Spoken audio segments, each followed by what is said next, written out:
ท่านก็อุตส่าห์มาโปรดให้ยังจะมาทำกริยาแบบนี้คือถ้าเป็นอย่างเงี้ยถ้ารู้ว่าจะต้องเจอท่านแล้วไม่ต้องมานิมนต์ท่านไงผมจะเป็นอย่างนี้ฮะแล้วท่านก็จะสะกิดหลังนิดๆคือประมาณว่าเดินมาข้างๆแล้วมาโอบ แต่เป็นอันรู้กันว่าเราก็จะเบาลงนะคือผมจะเป็นฝ่ายบู๊นั่นแหละนะครับเพราะฉะนั้นทำอะไรก็แล้วแต่ผมก็ไม่อยากให้หลายๆคนไปติดกรรมนะฮะแล้วก็ประมาททำไมผมจึงพูดเรื่องราวเหล่านี้ขึ้นมาเพราะว่ามีหลายท่านอาจจะเข้าใจผิดนะครับผมเองเนี่ยเชื่อไหมตอนนี้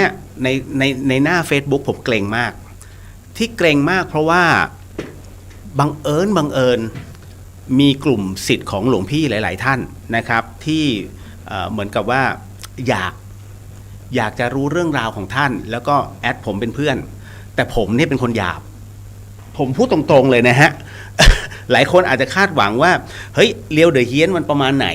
นะฮะผมเองเนี่ยเป็นคนที่ตรงและเป็นคนที่ผงผางหยาบไหมหยาบแต่ผมหยาบแบบสุภาพนะครับก็มีภาวะเพียงพอที่จะรู้ว่าอะไรเป็นอะไรเพียงแต่ว่าอันนี้ผมต้องขอบอกไว้ก่อนว่าเข้ามาดูแล้วก็คือเข้ามาไม่มีปัญหาฮะแต่ถ้าเข้ามาแล้วราวีกันเนี่ยอันนี้ผมไม่แนะนำนะครับเพราะว่าอันที่หนึ่งผมจะเป็นสไตล์ของพระอาจารย์ภัสกรก็คือว่าเวลาผมพูดตรงๆแล้วผมบ่งเนี่ยมันบ่งตรงๆผมไม่มีผ้าเหลืองมาคล้องเพราะฉะนั้นเนี่ยศีลเราจึงเท่ากันถ้าเทียบว่าถ้าท้ากันต่อยเนี่ยมันได้ไงเพราะศีลมันเท่ากันแต่ถ้าผมคล้องผ้าเหลืองปุ๊บเนี่ยบางท่านก็จะไม่กล้าว่าเพราะมันมีผ้าเหลืองคลุ้มแต่ทำไมผมไม่เป็นผ้าเหลืองล่ะมันมีอะไรหลายอย่างฮะคุณผู้ฟังนะฮะที่เราไม่เป็นผ้าเหลืองเพราะว่ามันติดเรื่องราวเยอะมากหลายท่านก็รู้นะฮะว่าคุณแม่ผมเป็นอัลไซเมอร์ผมก็ต้องขึ้นลงกรุงเทพเชียงใหม่คอยดูแลคุณแม่ด้วยอีกอันหนึ่งก็คือว่าเรายังมีหน้าที่การงานเรายังต้องมีอะไรหลายอย่างทำที่สำคัญคือเป็นพระขับรถไม่งามผมจำเป็นจะต้องขับรถไปที่นู่นที่นี่เพื่อติดต่อเกี่ยวกับอะไรหลายๆอย่างเช่นอย่างยิ่งก็คือพวกงานออฟโหลดที่จะต้องดีลกับคำว่าดีลหมายถึงว่าไปติดต่อความต้องการของโรงเรียนเนี่ยเขาต้องการอะไรผมจะมาเปิดรับบริจาคและเอาของขึ้นไปเพราะมันมีโรงเรียนหลายๆที่ที่เขายังต้องการความช่วยเหลืออยู่นะฮะอันนี้เลยต้องบอกฮะเดี๋ยว Facebook เขาบอกว่าอะไรนะฮะ Facebook เขาบอกผมมาว่าเรากำลังประสบปัญหาทางด้านเทคนิคดังนั้นภาพสดผู้ที่ได้รับเชิญและผู้รับชมของคุณอาจเห็นส่วนอื่นๆของมุมกล้องแตกต่างกันจากที่คุณเห็นเล็กน้อยโปรดอัปเดตแอปเพื่อแก้ปัญหา แหมผมบอกแล้วผมเป็นคนหยาบนะผมขอด่าอากาศไม่มึงเพิ่งมาบอกกูตอนนี้ ออกอากาศไปแล้วนะฮะขออภัยนะครับเพราะอุ้ยแม่อุ้ยที่ชาวเชียงใหม่นะผมคงไม่พูดถึงอากาศของเชียงใหม่ผมไม่ใช่เทพเทวดาที่จะบนบานให้ฝนมันตกลงมาได้เพราะตอนนี้คุณภาพอากาศเชียงใหม่แย่มากครับนะฮะก็ไม่เป็นไรมาพูดต่อเรื่องราวของหลวงพี่ภัสกรนั้นเนี่ยนะฮะเรียกว่าท่านเป็นครูบาอาจารย์ที่บุกบั่นพอสมควรหลายครั้งหลายคราวนะฮะที่เราไปแต่ละพื้นที่แล้วก็ญาติธรรมเนี่ยต่างๆเนี่ยค่อนข้างบางคนก็น่ารักนะฮะบางคนก็ขอให้ท่านเนี่ยมาอยู่ตรงนี้ด้วยได้ไหมซึ่งหลวงพี่ท่านก็จะปฏิเสธอยู่เรื่อยบอกเอาเป็นว่ามาเป็นครั้งคราวนะฮะอย่างเช่นที่นครศรีธรรมราชอะไรอย่างเงี้ยฮะก็ชอบจะนิมนต์ท่านไปนะฮะแล้วก็ส่วนใหญ่แล้วเนี่ยที่ยุพุทธิกะนะฮะท่านจะเมตตาหลวงพี่ภัสกรเสมอนะครับใครที่ชมในส่วนของพุทธิสิทธิ์รัตนสมบูรณ์ไม่ได้เนี่ยฮะเข้าไปที่เรียวเดอะเฮียนนะฮะผมจะไลฟ์คู่กันนะครับก็เอาไว้ดูย้อนหลังเลยกันเพราะว่าอันนี้มันน่าจะไม่ค่อยจะชัดนะครับเป็นกระตุกใช่ไหมฮะขอบคุณฮะคุณเอพิลบอกว่าสวัสดีค่ะกระตุกเป็นระยะมันเตือนผมแล้วเมื่อกี้ นะพูดถึงหลวงพี่ภัสกรก่อนคือท่านเนี่ยต้องบอกว่าคุณอุปการเยอะมากใครไม่รู้จักท่านจริงๆเนี่ยจะคิดว่าหลวงพี่จะอยู่แค่ณตรงนั้นไม่ใช่ท่านบุกมากๆฮะไปหาครูบาอาจารย์แต่ละที่เนี่ยสุดๆหลวงพี่สอนผมเสมอว่ามึงเวลามึงจะเข้าไปคุยกับพระเถรานุเถระเนี่ยอย่าไปถามท่าน ท่านเจ้าคะจำได้ไหมเจ้าคะจำไม่ได้หรอกครับไปหาแต่ละรูปเนี่ยท่านฉันยาหรือยังไม่ต้องไปถามท่านมีโยมอุปถากอยู่ข้างๆวันนี้ท่านอย่าลืมฉันอันนี้ด้วยไม่ต้องมันแล้วแต่หลวงพี่บอกถ้ามึงไปถามแบบนั้นมึงจะคุยกับท่านได้ประมาณไม่เกิน10 คำแต่ถ้ามึงถามไป1 คำถามที่เป็นประโยชน์มึงจะคุยกับท่านได้ตลอดเลยผมก็สงสัยมันอะไรท่านก็บอกว่าเวลาคุยกับพระนะฮะคุณผู้ฟังอันนี้เราก็บอกเอาไว้เวลาใครเข้าไปคุยกับพระบอกว่าเวลาคุยกับพระให้คุยถามเรื่องธรรมะอะไรที่เราติดขัดให้ถามส่วนนั้นแล้วท่านจะคุยด้วยผมก็เลยถามทำไมบอกท่านหลวงพี่ก็เลยบอกว่ามึงจำไว้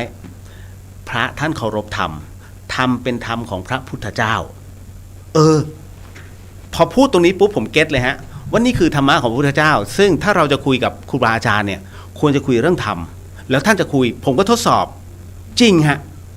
ท่านคุยจริงๆอย่างพระเดชพระคุณพระอาจารย์เปลี่ยนปัญญาปฏิโปตอนที่ท่านยังไม่มรณภาพนะฮะหลายคนผมก็เห็นคุยกับท่านเรื่อยๆท่านก็คุยบ้างไม่คุยบ้างผมเนี่ยเข้าไปถึงเสร็จปุ๊บผมพระอาจารย์ครับผมไม่เข้าใจในเรื่องของวาระของจิตทำไมเวลาเรานั่งแล้วเราฟุ้งมันไปนู่นไปนี่ท่านยิ้มเลยแล้วท่านพูดแล้วพูดยาวด้วยฮะผมจึงบอกโอ้โหหลวงพี่ภัสกรท่านแม่นมากเวลาคุยกับพระให้คุยเรื่องธรรมพระเคารพธรรมถูกต้องฮะอันนี้ก็เลยบอกเป็นวิทยาทานเอาไว้ด้วยนะฮะว่าถ้าใครที่ไปเจอกับครูบาอาจารย์นะฮะนี่คือสิ่งที่หลวงพี่จะสอนเสมอผมเองกับท่านเนี่ยแม้จะเป็นพี่น้องกันแต่ผมเปรียบเสมือนท่านคือครูบาอาจารย์ที่ใกล้ชิดผมจึงชะล่าใจทุกครั้งเวลาไปตรงนู้นตรงนี้เนี่ยผมก็มักจะทิ้งหลวงพี่เพราะหลวงพี่เวลาเดินตรงๆนะฮะไม่ได้เมาส์หลวงพี่ หลวงพี่เป็นคนที่ชอบเดินช้อปปิ้งดูในเรื่องของอันที่1นะฮะคอมพิวเตอร์อันที่2ดูกล้องอันที่3โน้ตบุ๊กเพื่อที่จะเอามาอัปเดตเขาบอกว่าท่านก็บอกว่ามึงเดินตามมาไม่ต้องพูดมากนะฮะกูต้องการเอาชนะวิวัฒนาการบนโลกใบนี้ให้ได้มันมีอะไรกูจะต้องเสริมลงไปโหหลวงพี่เอาขนาดนั้นเลยคุณใช่ไหมเดินกันเนี่ยหลังจากเพลน่ะผมตีไปเที่ยงครึ่งตู้พี่เดินถึง6 โมงเย็นบ้าไปแล้วหลวงพี่นะฮะถ้าชอบขนาดนั้นหลวงพี่มาครั้งประมาณว่าหลวงพี่มาคนเดียวไหม แล้วตั้งแต่นั้นเนี่ยท่านบอกเฮ้ยไปพันทิพย์เฮ้ยไปพันทิพย์ผมจะหลวงพี่ครับเดี๋ยวเดินเป็นเพื่อนหลวงพี่สัก2 ชั่วโมงเนาะหรือชั่วโมงนึงนะผมมีธุระ โอ้ท่านเดินแบบสุดๆถามว่าซื้อไหมท่านจะถามเป็นข้อมูลแล้วก็ถามคือหลวงพี่เป็นพระสายปัญญาสิทธิ์ของท่านแต่ละคนจะรู้สายปัญญามากท่านจะถามข้อมูลนี่แล้วเปรียบเทียบ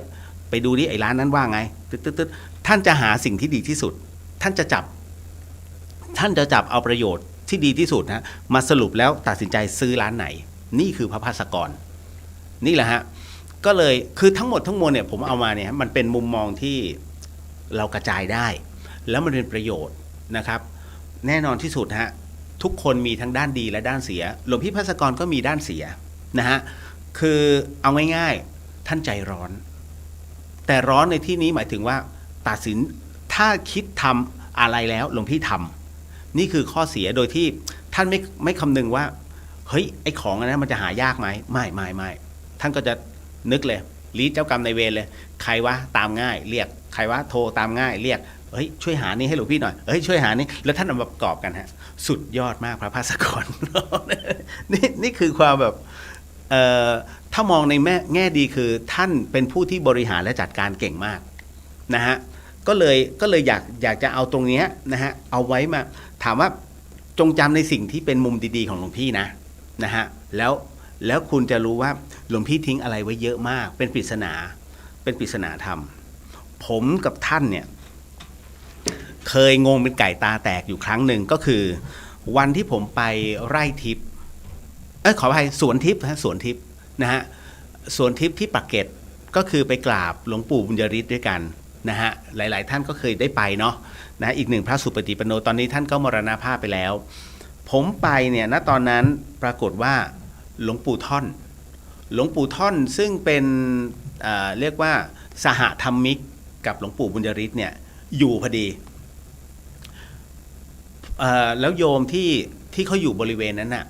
เขาก็รู้จักหลวงพี่อุ๊ยอันนี้ท่านพระภาสกรใช่ไหมเจ้าคะหลวงพี่จ้ะโยมยังไม่ได้เวลากราบหลวงปู่บุญยริศเอาอย่างนี้พอดีหลวงปู่ท่านมาพักไปกราบท่านโอ้โหครูเนย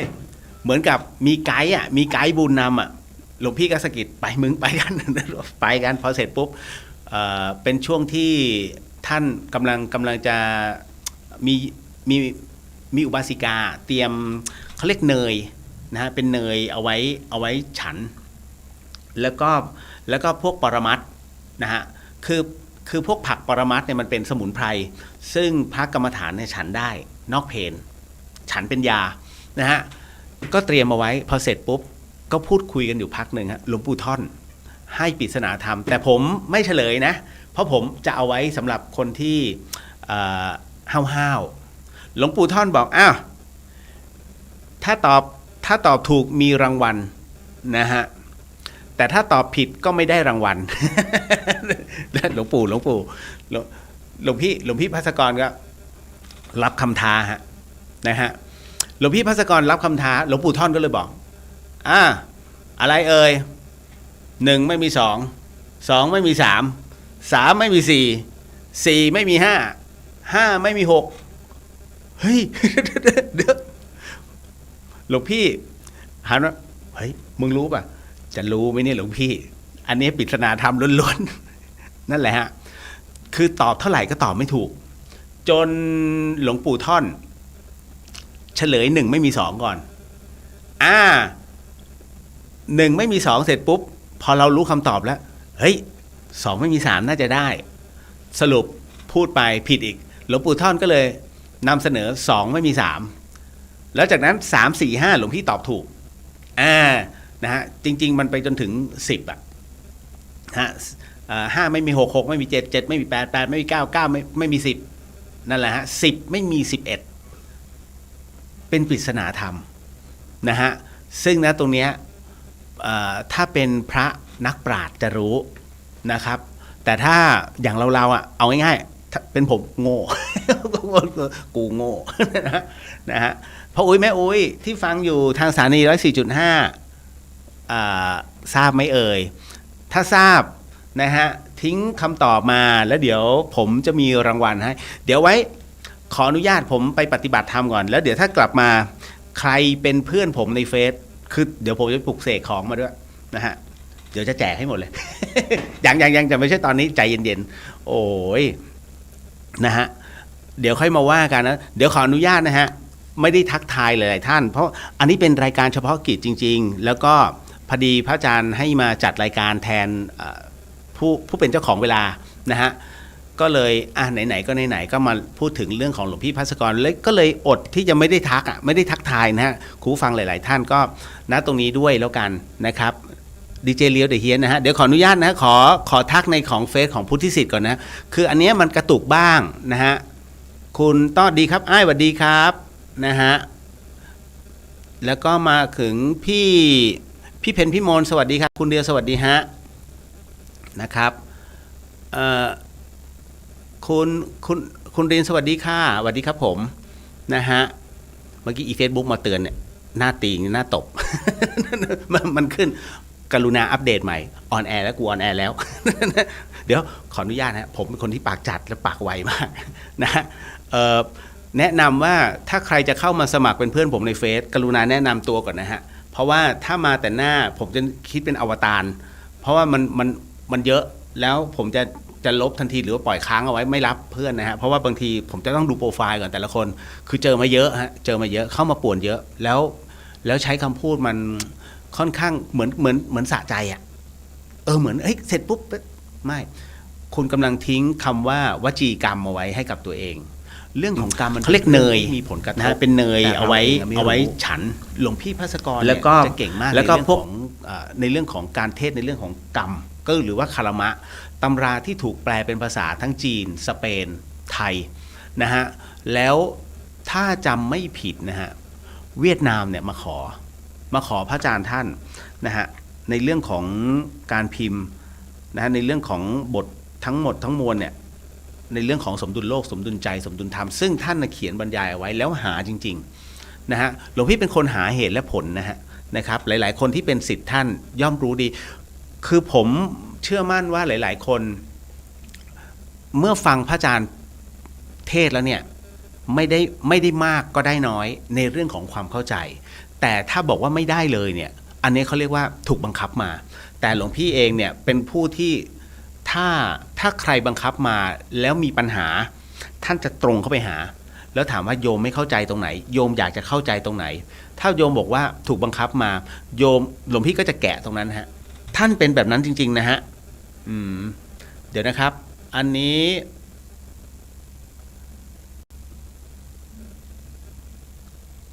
สวัสดีครับพี่เลี้ยวสวัสดีครับผมนะฮะอันนี้อ่านว่าบูชานใช่ไหมสวัสดีค่ะหญิงสวัสดีเจ้าอ้ายนะฮะคุณสุภัทราสวัสดีค่ะนะคุณธัญรัตน์สวัสดีค่ะ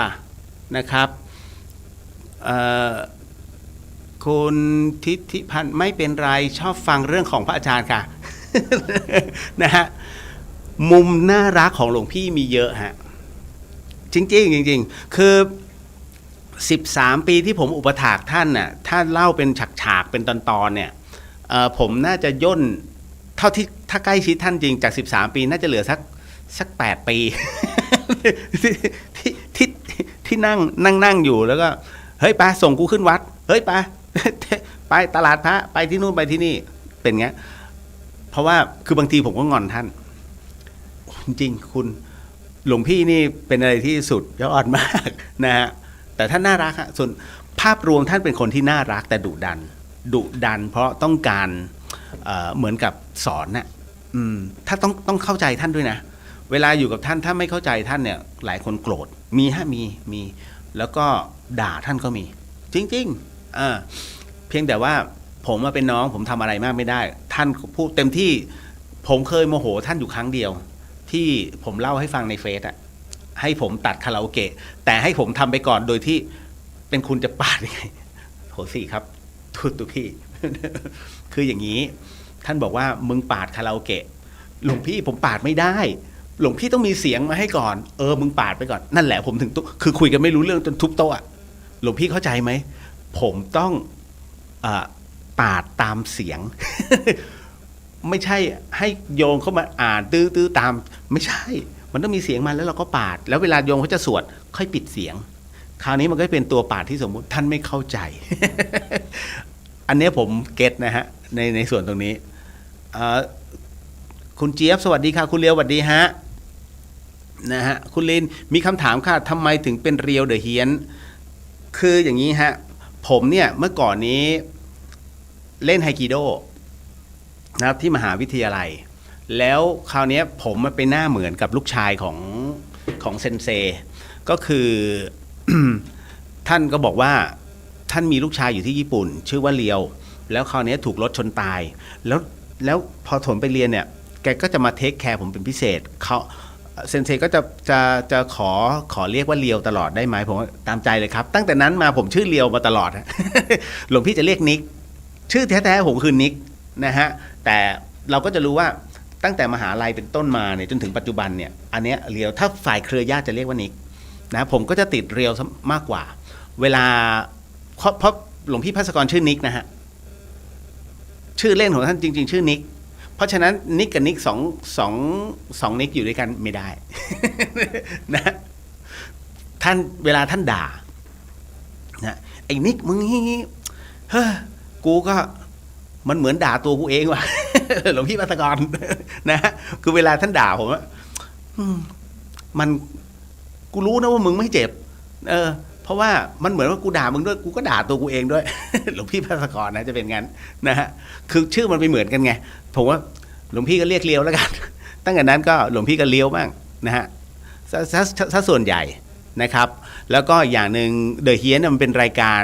ซึ่งผมจัดอยู่แล้ว นะฮะเป็นรายการผีเป็นรายการของ FM 104.5 เมกะเฮิรตซ์เมื่อก่อนชื่อรายการผุโผล่โลมาหลอน แล้วพอจัดรายการ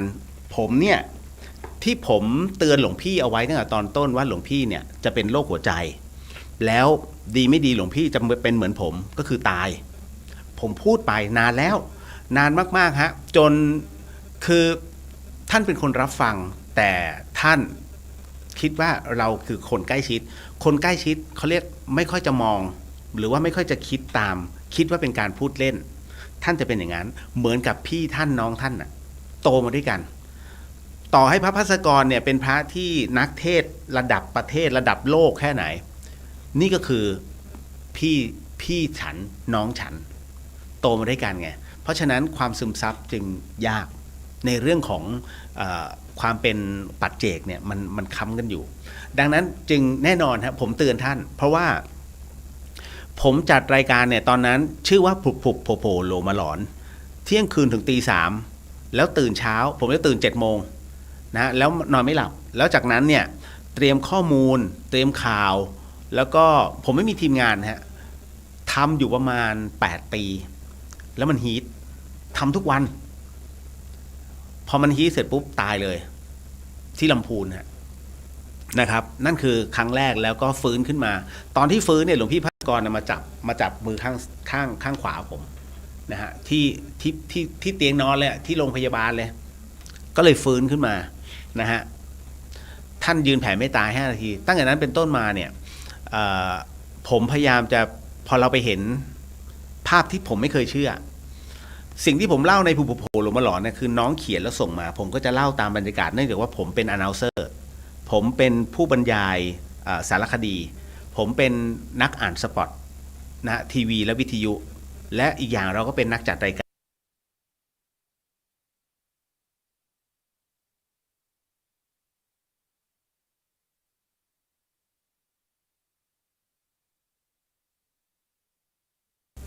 อีกอย่างเราก็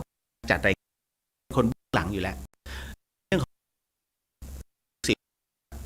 จนผมตามในผมคิดมันไม่ใช่เรื่องจริงความเป็นผลบุญของชีวิตของหลวงพี่เนี่ยที่ผมติดท่านผมมีความรู้สึกว่าสนุกเชื่อครึ่งไม่เชื่อครึ่งนี่คือความเป็นปัจเจกจนเราเนี่ยฮะไปเจอของจริงตอนที่ผมฟื้นขึ้นมาผมก็เลยบอกหลวงพี่ยกมือไหว้ท่านเลยหลวงพี่ครับเชื่อแล้วเจอแล้วท่านยิ้มนิดนึงถูกต้องท่านพูดเลยนะอย่างมึงอ่ะใช้คำนี้อย่างมึงมันต้องเจอของจริงมึงถึงจะเชื่อนี่คือสันดานภาวิไลท่านคือท่านพูดแบบแทงใจอ่ะว่าคือประมาณว่าต่อให้เป็นตำรา10 เล่ม100 เล่มเราก็ไม่เชื่อจริงๆฮะคนที่เป็นพวกปัจเจกนะฮะอย่ามาสอนฉันต้องเรียนรู้ด้วยตัวของฉันเองพวกนี้เขาเรียกพวกปัจเจกชนนะฮะเพราะฉะนั้นผมเนี่ยมีความเป็นปัจเจกสูงมากผมมาติดตามหลวงพี่เพราะผมต้องการจะรู้พระพุทธศาสนาต้องการจะรู้ว่าความที่ท่านค้นคว้านะฮะท่านศึกษาแบบไหนอะไรยังไงประจวบกับผมไปเจอเขาเรียกว่าอภินิหารของอาจารย์แม่ชีผมอึ้งก็เลยอยากจะดูอยากจะศึกษาอยากจะเล่าเรียนอยากจะร่ำเรียนเพราะกูไม่มีอย่างนั้นเป็นคนที่ไม่เชื่อผมอยู่เบื้องหลังวงการบันเทิงตั๊กสิริพรอยู่ยอดอย่างเงี้ยฮะวิตามินเออย่างเงี้ยแบ็คเคสเนี่ยนะฮะกว่าจะสร้างผมสร้างขึ้นมากับทีมสมัย M Square สมัย MMG นะคริสตี้โจนัสอย่างเงี้ยแจ็คธนพลอย่างเงี้ยนั่นน่ะพอถึงนะตรงนั้นอันนั้นช่างมันคืออดีตส่วนในส่วนตรงนี้นี่เองพอหลวงพี่บอกอย่างมึงต้องเจอเนี่ยพอเจออย่างเงี้ยเป็นไงล่ะที่กูบอกพร่ำบอกเสมอตั้งแต่นั้นผมจัดรายการเนี้ยแล้วเป็นช่วงที่เปลี่ยนถ่ายพอดีรัฐบาลโละขึ้นทั้งหมดจำได้ไหมฮะโละทั้งหมดเลยเปลี่ยนชื่อขึ้นคือขึ้นเนี่ยมันจะว่างอยู่เกือบปีฮะเดี๋ยวต้องไปประชุมที่นู่นที่นี่ที่นั่นผมแล้วก็กลับมาอนุญาตให้จัดผมก็เลยบอกพระอาจารย์ว่าพอดีหมอ หมอบอกว่าอย่าจัดช่วงเวลาแบบนี้เที่ยงคืนถึงตีสามอย่างเงี้ยแล้วตื่นเช้าถ้าคุณอยากอายุสั้นคุณจัดต่อแต่ถ้าคุณอยากจะต่อให้คุณมีชีวิตที่ยืนยาวคุณลดเวลาลงผมก็ตายแล้วว่าแล้วถ้ากูจัด6 โมงเย็นผีที่ไหนออก6 โมงเย็นวะ แล้วก็คิดแบบนี้ก็เลยเลือกว่าเป็นช่วงเวลา5 ทุ่มถึงตี 1บอกเหลือแค่2 ชั่วโมงหมอบอกรับได้ยอมรับได้หมออนุญาตแค่ก็คือเที่ยง5 ทุ่มถึงตี 1จึงเป็นชื่อรายการเดอะเฮียนเพราะผมปรึกษาไอ้ป๋องกระพลทองพับเนี่ยเพื่อนกันป๋องเอาไงบอกกูว่านะเรียวมึงเปลี่ยนชื่อเหอะแล้วผมเนี่ยเคยคิดรายการผีก่อนที่เป็นมิติลี้ลับตอนนั้นเนี่ยผมยื่นพบโซ่ให้ป๋องไปเดอะเฮียนไหมป๋องนั่นแหละตัวมึง ป๋องบอกนั่นแหละตัวมึงนะเรียวโอเคผมก็จะใช้เป็นรายการเดอะเฮียนมาตั้งแต่นั้นนี่คือความเป็นเรียวเดอะเฮียนนะฮะก็เก็ตนะครับสัญญาณเน็ตหลุดบ่อยๆก็มันมีอีกอันนึงฮะเข้าไปที่เรียวเดอะเฮียนก็ได้เป็น Facebook อันนี้มันดูเขียวๆผมจะพยายามอันนี้มัน iPhone นะ iPhone จะโทรไปหามาร์คไม่มาร์คมันไอ้นี่นี่หว่า มาร์คมัน Facebook นะนะคุณอรทัยขอบคุณค่ะที่แชร์และให้คติทำดีๆที่เราไม่รู้ขอบพระคุณฮะก็ยินดีฮะเดี๋ยวผมบอกก่อนนะผมเกรงสุดๆนะฮะบางคนก็เป็นรุ่นพี่ผมก็ขออนุญาตผมก็เกรงนะฮะพี่ฮะแล้วก็เพื่อนฮะแล้วก็น้องฮะแล้วก็ศรัทธาหลายๆคนเนื่องจากว่าทางกลุ่มแพนด้าก็คือก็มา follow ผมก็เยอะด้วยความที่ผมอาจจะเป็นเพราะผมเป็นน้องท่านมั้งกะว่าจะได้ข้อคิดดีๆหรือเปล่า ผมกลัวทำให้ท่านผิดหวังนะฮะเพราะผมเองเนี่ยเดี๋ยวผมออกตัวก่อนนะผมเนี่ยไม่ใช่คนดีเป็นคนเทาๆแต่เนื่องจากว่าผมคลุกอยู่กับท่านตลอดและทำงานให้ท่านมาโดยตลอดนะฮะก็จะนำแต่สิ่งดีๆของหลวงพี่เอามาเล่าให้ฟังจบวันนี้พรุ่งนี้ก็ยังมีเรื่องราวของหลวงพี่นะฮะไปที่นู่นไปที่มันก็สามารถต่อเติมได้นะฮะแต่คอนเซปต์ของเดอะเฮียนมันต้องมีผีเพราะฉะนั้นเนี่ยมันจะสอดแทรกอยู่ในตัวนี่คือรายการเดอะเฮียนฮะมันไม่ใช่เวลารายการผีจ๋านะ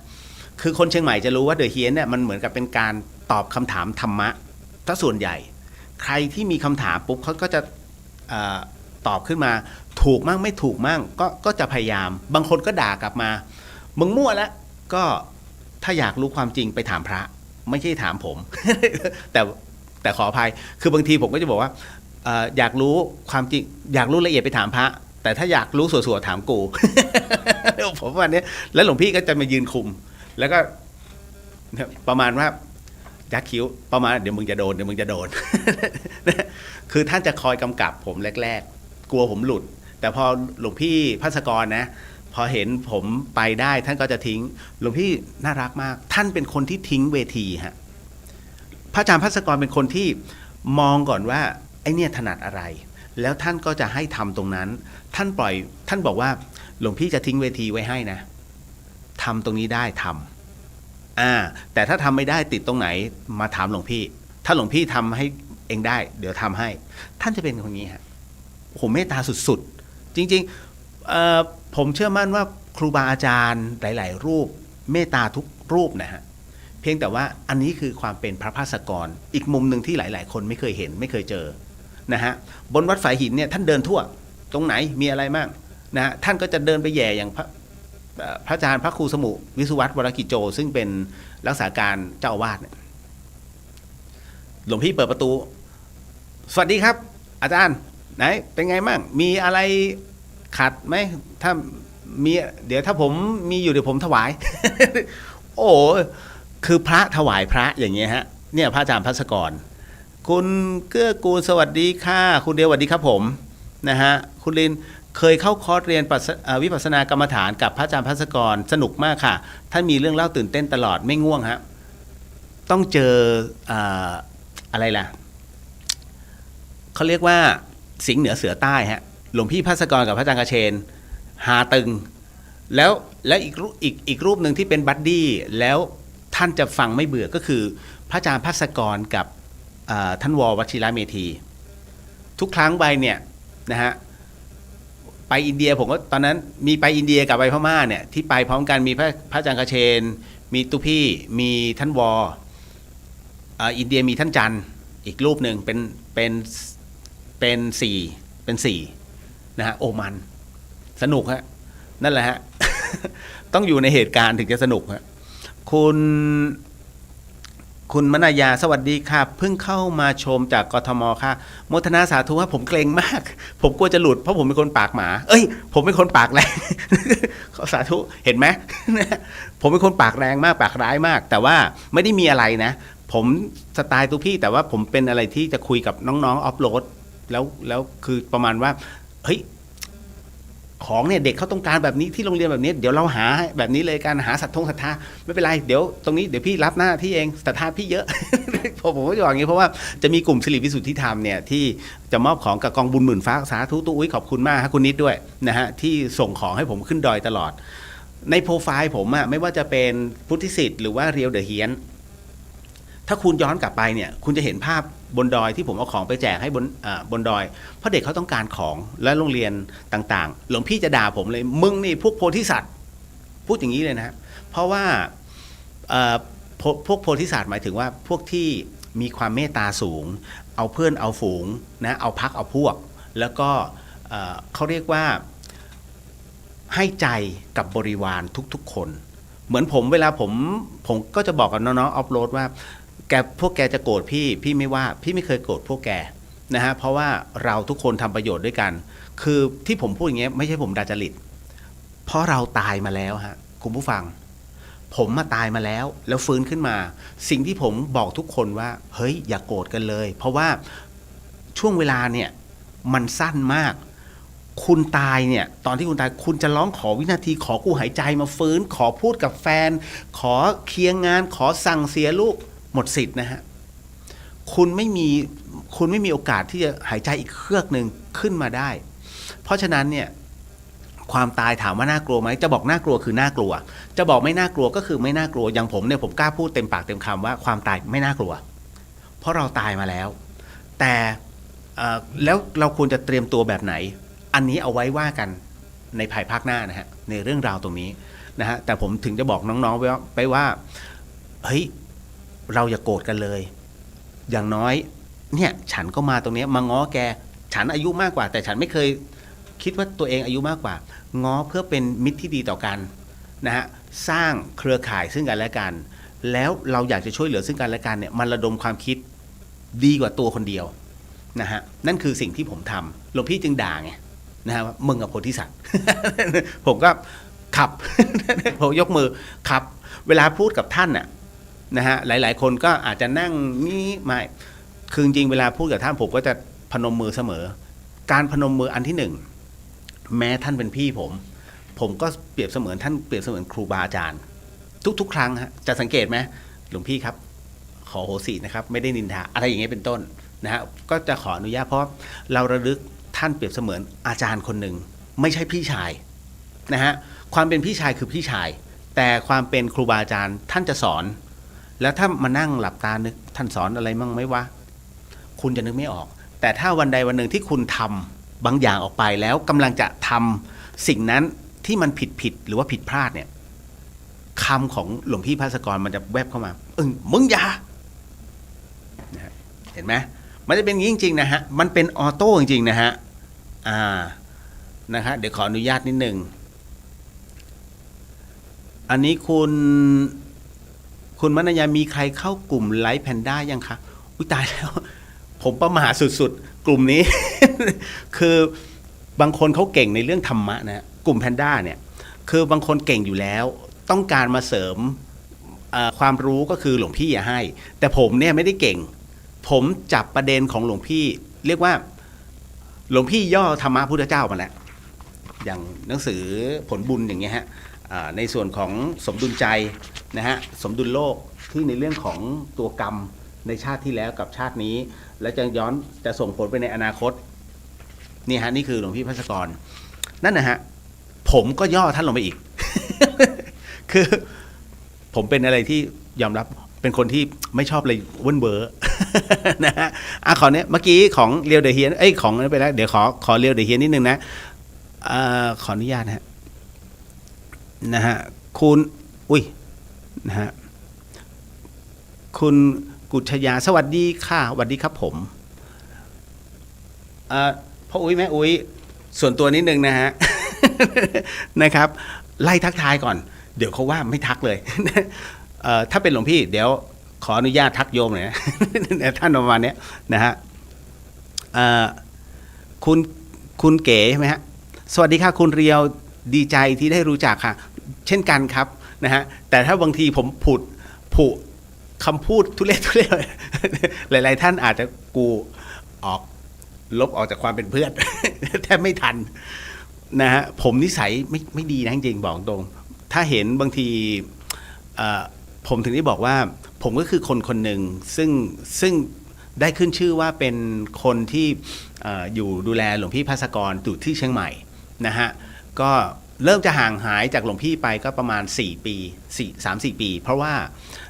แบ่งหน้าที่กันทำอย่างชัดเจนนะครับเพราะว่าท่านต้องทำหน้าที่ของท่านส่วนตัวตอนนั้นหลวงพี่ต้องไปเซนต์ปีเตอร์สเบิร์กใช่ไหมฮะของพระอาจารย์ชาตรีนั่นแหละแล้วก็อีกหลายๆที่นะคือก่อนหน้านั้นไม่มีอะไรสนุกสนานฮะผมจะพยายามเล่าอยู่เรื่อยๆถ้ามันอย่างเนี้ยไม่มีสคริปต์ครั้งที่1มันมีสคริปต์เพราะว่าผมต้องเล่าความเป็นนิรันดร์ก่อนพระนิรันดร์นะจากนายนิรันดร์เนี่ยมาเป็นพระภัสกรนะฮะก็เลยต้องมีนิดนึงลำดับว่า1ต้องพูดอะไร2ต้องพูดอะไรวันนี้ไม่มีฮะนึกได้คุยได้มันคือธรรมชาติแล้วมันคือธรรมชาติของพระภัสกรซึ่งมันก็เป็นธรรมชาติของผมด้วยเช่นการที่คุยยังไม่มีสคริปต์เนี่ยมันเป็นการคุยกันสนุกนะฮะแล้วมันเป็นเรื่องจริงมันไม่ใช่อยู่ๆแบบเฮ้ยต้องมีสคริปต์ต้องมานั่งท่องไม่สคริปต์เป็นแค่ตัวบอกว่าลำดับที่1 2 3ลองมาแล้วไม่เวิร์กคุยมันอย่างเงี้ย หนุกกว่าเยอะนะฮะคุณเพนจันสวัสดีค่ะคุณเรียวลูกศิษย์แพนด้าค่ะสาธุนะครับนะฮะยินดีนะฮะผมก็เกรง เราก็เป็นผู้ด้อยปัญญาคนหนึ่งนะฮะคุณปัญญาวิมุตติสวัสดีคุณเรียวสวัสดีครับผมนะฮะ แล้วก็คุณเพนจันสวัสดีค่ะพี่อันนี้คือเขาคุยกันเองนะคุณจริยาชอบฟังเรื่องเล่าของหลวงพี่ค่ะนะยินดีนะฮะแล้วก็สวัสดีจ้านะคุณกนกรัตน์นะสวัสดีค่ะสวัสดีค่ะคุณกนกรัตน์นี่โยมอุปถากพระอาจารย์ภัสกรตัวยงเลยนะฮะพูดไปเดี๋ยวหมั่นไส้เธอ จะไปกับสามีนะฮะพระอาจารย์อยากไปไหนไปหมดพาไปหมดนี่นู่นนั่นนะฮะ อันนี้ก็ตัวจริงนะฮะสวัสดีอันนี้คุณออร่าใช่ไหมฮะสวัสดีค่ะสวัสดีครับผมนนรอสวัสดีค่ะดีเจนะเดี๋ยวไปปฏิบัติธรรมด้วยกันไม่ต้องมาสวัสดี คุณกุชยาขอบคุณนะคะที่รับเป็นเพื่อนใน Facebook ติดตามและขอบคุณที่เล่าเรื่องพระอาจารย์ให้ทราบค่ะคิดถึงพระอาจารย์ตลอดฮะเนื่องจากว่าเห็นว่าวันพรุ่งนี้ใช่ไหมฮะที่ทรัพย์ประทานพรสำนักธรรมสถานทรัพย์ประทานพรจะทำบุญนะฮะหลวงพี่ก็โมทนาสาธุนะฮะอะไรที่ทำให้ท่านได้เป็นเรื่องที่ดีนะผมสนับสนุนนะฮะอย่างมันก็มีที่หลุดมาให้ผมเห็นนะแล้วผมก็ซัดไปใน Facebook เนี่ยที่ผมด่าทางอ้อมมาฮะคือหลวงพี่ภัสกรเนี่ยนะฮะเดี๋ยวเมื่อกี้พูดถึงทรัพย์ไม่เกี่ยวกับทรัพย์ประทานพรนะเดี๋ยวคุณแม่จะบอกไอ้นี่มึงพูดอะไรไม่ใช่ไม่เกี่ยวอันนี้หมายถึงว่าภายในภาคหน้านะฮะถ้ามีท่านใดนะเห็นนะว่าหลายๆท่านหลายๆพื้นที่เอาชื่อหลวงพี่ภัสกรไปใช้ในทางไม่ถูกต้องไม่ถูกไม่ควรนะฮะ ผมเชื่อมั่นว่าไม่ทางใดก็ทางหนึ่งทุกคนที่เป็นศิษย์หลวงพี่เนี่ยท่านผมจะเขียนในนั้นว่าท่านเป็นพระที่เอกทางปัญญาอาจารย์แม่ชีเพียงเดือนเนี่ยแยกไว้ชัดเจนเลยศิษย์ของท่านเนี่ย5-6 คนพระภัสกรเนี่ยเก่งทางด้านปัญญาท่านจะบอกเลยท่านเดินทางนี้เลยพระอาจารย์กบท่านเด่นทางนี้ไปทางนี้พระอาจารย์เสน่ห์ท่านเด่นทางนี้พระอาจารย์มหาธรรมเด่นทางนี้พระอาจารย์อำนวยท่านเด่นทางนี้ไปทางนี้ทั้งหมดมีหน้าที่หมดนั่นคือศิษย์ที่เป็นเพศบรรพชิตของหลวงแม่ชีเพียงเดือนธนสารพิพิธผมถึงได้บอกว่าใครที่เป็นศิษย์ของพระอาจารย์ภัสกรเนี่ยมักเป็นผู้ที่มีปัญญา นะฮะดังนั้นอะไรก็ตามที่เขาเอาชื่อหลวงพี่ไปใช้ในทางที่ไม่ดีไม่ถูกไม่ต้องเนี่ยนะฮะผมเชื่อมั่นว่าหลายๆคนจะออกรับหน้าแทนนะฮะแล้วก็ตักเตือนนะทางนั้นแทนเพราะว่าหลวงพี่ภัสกรเนี่ยฮะที่ผมจะย้ำเสมอนะฮะอันที่หนึ่งพระอาจารย์ภัสกรนั้นไม่เคยไว้ใจใครท่านบอกว่าแม้กระทั่งผมนะไม่ใช่ว่าเราชั่วนะฮะเพียงแต่ว่าท่านบอกว่าถ้าใครบอกว่าใครไว้ใจใครคนนั้นไม่เคยไว้ใจใครแต่ตัวกูเองเนี่ยไว้ใจเฉพาะตัวกูเองเพราะตัวเราเท่านั้นที่รู้ว่าตอนนี้เราทำอะไรอยู่เราควรจะทำอะไรในลำดับต่อไปเมื่อเราคิดแล้วเราจึงไปบอกคนข้างๆนั่นก็คือคนที่ไว้ใจรองลงมาอีกคนหนึ่งแต่ถามว่าไว้ใจเต็มร้อยไหมก็ยังไว้ใจเต็มร้อยไม่ได้เพราะอีกวันหนึ่งมันอาจจะลืมเช่นกันดังนั้นพระอาจารย์จึงบอกว่ากูจึงไว้ใจตัวกูเองอันนี้เข้าใจใช่ไหมฮะผมขยายคำนี้นะฮะหลายคนเดี๋ยวคิดว่าเฮ้ยพี่เลียวด่าหรือไม่ใช่ฮะความหมายของท่านเป็นแบบนั้นนี่ฮะก็คือท่านไม่เคยไว้ใจใครอันที่สองหลวงพี่ไม่เคยทำให้ใครเดือดร้อนนะไม่เคยฮะอันที่สามหลวงพี่ไม่ชอบให้ใครเอาท่านไปเป็นเครื่องมือทุกอย่างเนี่ยเวลาทำงานเนี่ยท่านจะเป็นผู้ที่มีหลักการจะสร้างพระแต่ละทีท่านต้องเรียกปรึกษาหารือเยอะมากนะฮะเดี๋ยวผมจะบอกว่าหลวงพี่นั้นนะฮะเป็นผู้ที่มีคุณูปการยังไงอันนึงเนี่ยยิ่งใหญ่มากนะฮะเดี๋ยวจะเล่าให้ฟังนะฮะเพราะฉะนั้นเดี๋ยวอันนี้ขอบอกไว้ก่อนนะฮะว่าท่านใดที่เป็นศิษย์ของหลวงพี่ก็เตือนกันไปหน่อยละกันฮะผมเองเนี่ยไม่สามารถจริงๆผมเองมีหน้าที่เพราะผมแยกกันชัดเจนเอาไว้ผมบวชก่อน รอเจ้าภาพไว้ พูดเล่นนะเดี๋ยวอีฉัน เพราะว่ารู้นะผมมาบึ้มเลยนะโอ้ยมีแต่คนจ้องนะครับคืออย่างนี้เรื่องผมแบ่งหน้าที่ชัดเจนกับหลวงพี่ภัสกรอันนี้ผมเรียนไว้ก่อนว่าผมยังต้องทำหน้าที่ในเรื่องของเมืองไทยอะฮะ เชียงใหม่แม่ฮ่องสอนยังมีพื้นที่ที่กันดารแล้วก็ยังรอการช่วยเหลือนะฮะอยู่อีกเยอะแต่ไม่ซ้ำนะฮะอันนี้บอกไว้ก่อน การทำโครงการอิ่มบุญอุ่นกายน้องเนี่ยผมไม่ได้ทำคนเดียวเป็นโครงการของวัดฝายหินสถานี FM 104.5 เมกะเฮิรตซ์แต่ทั้งนี้ทั้งนั้นลึกๆจริงๆแล้วโครงการนี้เกิดขึ้นเพราะผมเนี่ยคุยกับหลวงพี่ภัสกรหลวงพี่ผมอยากขึ้นดอยนะจะแจกของหลวงพี่ไปป่ะมึงไปเหอะกูไม่ชอบ ถ้าไม่ชอบความลำบากนะมีครั้งหนึ่งรู้สึกจะเป็นอิ่มบุญครั้งที่สองนะท่านปล่อยให้สหายทำท่านไปนั่นคือพระอาจารย์คเชนพระอาจารย์คเชนไปครั้งเดียวเข็ด ไปกับพวกผมเข็ด นะจำได้แล้วน่าจะเป็นโมโรตุถ้าจำไม่ผิดนะเข็ดนะฮะท่านก็บอกมึงก็ทำหน้าที่ตรงนี้ไปก็ผมก็ยังสืบสารต่อคือ1 ปีผมทำ1 ครั้งโครงการนี้อันนี้บอกไว้ก่อนนะฮะไม่ได้บอกบุญเดี๋ยวก่อนอย่าเข้าใจผิดผมจะบอกบุญต่อเมื่อจะใกล้ถึงเวลา1 เดือนนะฮะประมาณพฤศจิกาเนี่ยผมจะบอกบุญเพื่อที่จะรวบรวมสิ่งของเอาขึ้นไปแล้วต้องเป็นสิ่งของที่เขาต้องการฮะเพราะฉะนั้นผมจะไม่มโนว่าโรงเรียนนี้ต้องการนี้ไม่นะฮะทั้งหมดทั้งมวลน่ะผมปรึกษาท่านหมดนะหลวงพี่ภัสกรจะขึ้นแต่ละครั้งจะไปแต่ละปีนิมนต์หลวงพี่ไม่กูไม่ไป นะบาปนะนี่โยมนิมนต์กูยอม นะท่านฮะโอ้ยฮาเวลาใครที่เป็นลูกศิษย์ใกล้ชิดจะรู้หลวงพี่ฮานะฮะไม่ใช่ดุนะคือดุตอนสอนนั่นเขาเรียกบ่งกิเลสแต่ถ้าเอาจริงแล้วท่านสนุกมากนะฮะ ต่อมาคุณธีรพรสวัสดีค่ะหนูเป็นลูกศิษย์พระอาจารย์ภัสกรเป็นแพนด้าขอบตาดำค่ะชอบที่คุณเรียวไลฟ์คราวที่แล้วของพระอาจารย์ขอบพระคุณฮะผมไลฟ์เรื่องจริงหมดฮะ เรื่องไม่จริงไม่มีฮะของหลวงพี่นะท่านเป็นคนที่จริงจังนะฮะแล้วก็คุณจินุชาสวัสดีค่ะคุณเรียวพระอาจารย์หาตลอดถูกครับโหหาตึงนะครับบางทีผมก็พูดขึ้นมาท่านก็หานะคือสลับกันแต่ส่วนใหญ่ผมจะยิงมุกมากกว่าผมชอบแย่ท่าน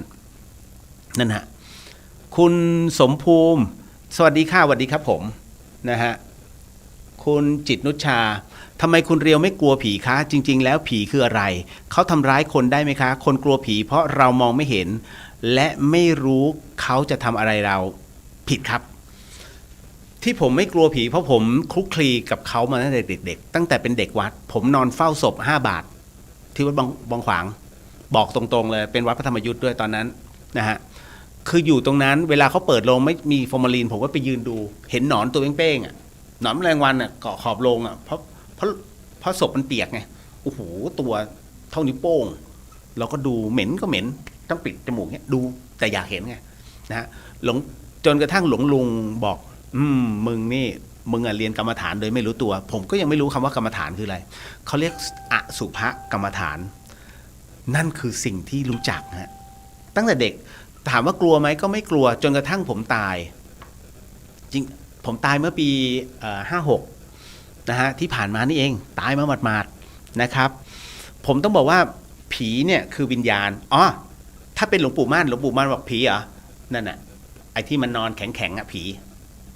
แต่ถ้าวิญญาณก็คือพลังงานวิญญาณคือ1 หน่วยพลังงานที่มีหน่วยแค่16 จูลนะฮะใครที่เรียนฟิสิกส์ย่อมรู้ดีเป็นหน่วยพลังงานที่เล็กมากแล้วเล็กกว่าดวงไฟดังนั้นถามว่าเขาจะมาทำร้ายเราไหมยากมากใครที่บอกว่าผีทำร้ายคนเนี่ยในหนังครับเพราะว่าการที่วิญญาณจะมาปรากฏกายให้เนี่ยมีปัจจัยเยอะมากขออภัยมันมีปัจจัยไม่กี่อย่างมันน้อยมากคือการรวมพลังงานขึ้นมาเพื่อเห็นเป็นปรากฏการณ์เขาเรียกว่าอายตนะในการผัสสะของเราเนี่ยที่จะรับรู้ว่านี่คือผีนี่คือคนตายที่มาเนี่ยเขาต้องรวบรวมกำลังบุญเพื่อที่จะบอกแล้วให้ได้ผลถ้าบอกแล้วมึงไม่ทำบุญให้เขาอย่างเงี้ยจะมาปรากฏตัวให้เสียกำลังบุญทำหอยเลยนะฮะเพราะฉะนั้นเขาจะต้องสแกนก่อนว่าญาติคนไหนที่ชอบทำบุญแล้วมีความเชื่อในเรื่องตรงนี้ถ้าเขามาบอกเพื่อที่เป็นสื่อในการต่อไปเนี่ยจะได้ผลของฟรีจึงไม่มีในโลกดังนั้นการมาตามภาษาต่างๆแล้วแต่ฮะมาให้เห็นเป็นรูปก็มีได้ยินเป็นเสียงก็มีได้ยินเป็นกลิ่นเฮ้ยดอกไม้ที่ไหนเฮ้ยธูปที่ไหนเฮ้ยน้ำหอมที่เขาตายนี่หว่ามันมาแบบนี้ฮะในความฝันก็มีเพราะฉะนั้นลิ้นมันสัมผัสไม่ได้จึงปรับไปเป็นในเรื่องของความฝันทั้งหมดทั้งมวลทั้งหมดนะให้เราได้รับรู้ว่านี่คือมาตามอายตนะนี่คือผีนะฮะกลัวไหมเรามองไม่เห็นอันนี้เราคิดไปเองฮะผีมีวิญญาณเนี่ยคือ1 หน่วยพลังงานอย่างที่ผมบอกอ่ะเพราะฉะนั้นเห็นไม่เห็นไม่ใช่สาระสำคัญตรงที่ว่าเราอยู่ให้ได้ไม่มีผีเราก็อยู่ได้มีผีเราก็อยู่ได้นะฮะผีไม่เคยมาปล้นถูกไหมฮะมึงเอาเงินมาทั้งกระเป๋าไปทำบุญให้กูเลยไม่มีฮะไม่มีเพราะฉะนั้นเนี่ยดังนั้นไม่ต้องกลัวเหตุผลที่คนผมเนี่ยถกกับหลวงพี่ในเรื่องของเหตุผลที่คนกลัวผีและหลวงพี่ยอมรับมาก1ถูกเลี้ยงมาผิดเด็กเลยฮะเงียบนะไม่เงียบดิให้ผีมาหักคอเด็กฮึบถูกไหมฮะเงียบนะบางคนเงียบเดี๋ยวไม่เรียบเดี๋ยวตำรวจมาจับเลยมาจับมาเด็กผิดตรงไหนวะ ถูกไหมฮะนั่นแหละฮะอันที่2ก็คือในเรื่องของสื่ออัดในเรื่องรูปแบบที่เป็นจินตนาการของคนดังนั้นเนี่ยทั้งหมดทั้งมวลเนี่ยฮะสื่อเป็นตัวสร้างกระแสแล้วเราเนี่ยจิตของเราไปจับตรงนั้นนะมันก็เลยทำให้กลัวไปหมดเลยปิดไฟปุ๊บอย่าปิดกลัวผีเห็นแล้วเหรอ ไม่เห็นนะหนังมันบอก นั่นแหละฮะอันที่3ฮะเหตุผลที่คนกลัวผีก็คือมันเป็นเรื่องของตัวจิตเองจิตคุณกำลังหลอกตัวเองอยู่จริงๆแล้วบริเวณรอบๆเนี่ยไม่ได้มีอะไรเลยฮะกำลังนั่งสมาธิอยู่ได้ยินเสียงคนเดินเฮ้ยในจิตมันฟ้องแล้วต้องเป็นผีแน่ๆเลย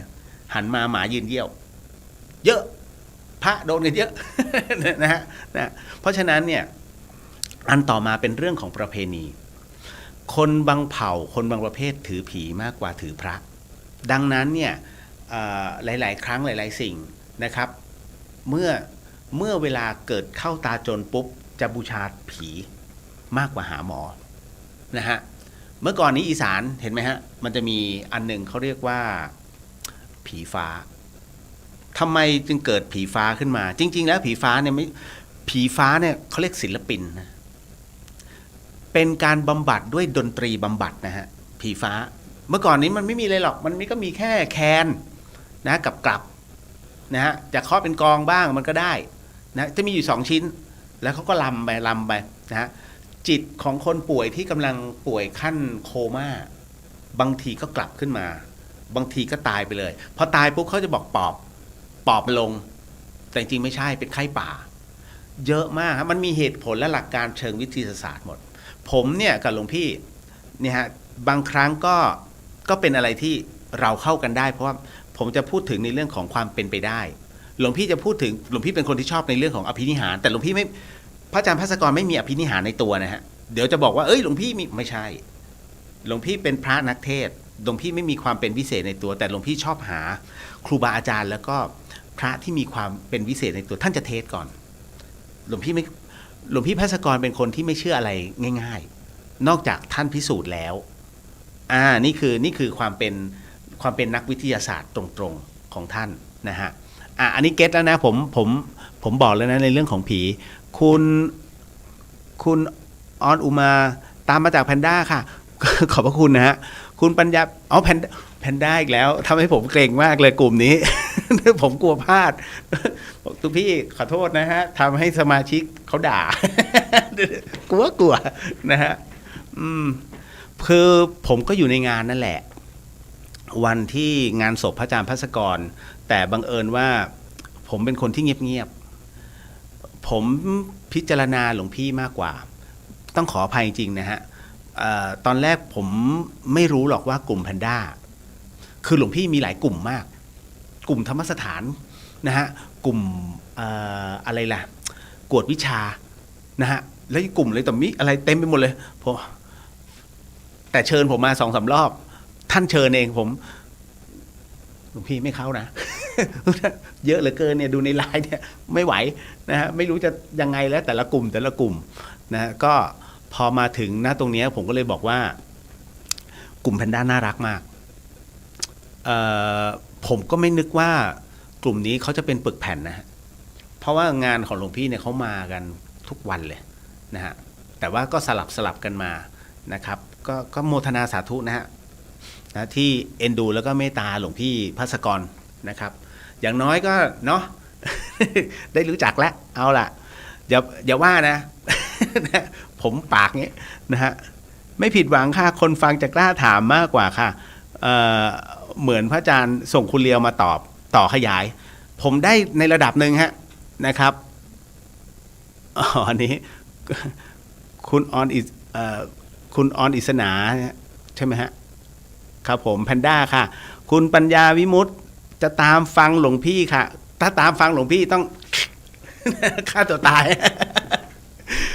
ใน YouTube อันนี้น้องท่านครับ ถ้าตามฟังหลวงพี่ต้องนู่นนะฮะตามท่านไปไหม นะฮะคุณออล่าแพนด้าค่ะเยอะจังเลยโอ้เขาจะมีเอกลักษณ์มากเลยลายไทยแล้วตาแพนด้าขอบตาดำจ้านะฮะคุณอนุมาชาวแพนด้าก็ได้รับความเมตตาจากพระอาจารย์มากค่ะถามได้ทุกคำถามเล่าเรื่องราวให้พระอาจารย์ฟังได้ทุกเรื่องค่ะฮะคุณจินุชาพระท่านไม่ตอบทุกอย่างนะสิคะถามมากท่านก็จะบอกว่าเรื่องอาจินไตยอย่าไปรู้เลยเดี๋ยวบ้าหรือไม่ก็อีกขั้วเลยก็คือให้เปิดใจเรียนรู้อย่าใจแคบถูกครับมันเป็นหน้าที่ผมเรื่องบางเรื่องหลวงพี่ไม่เทศ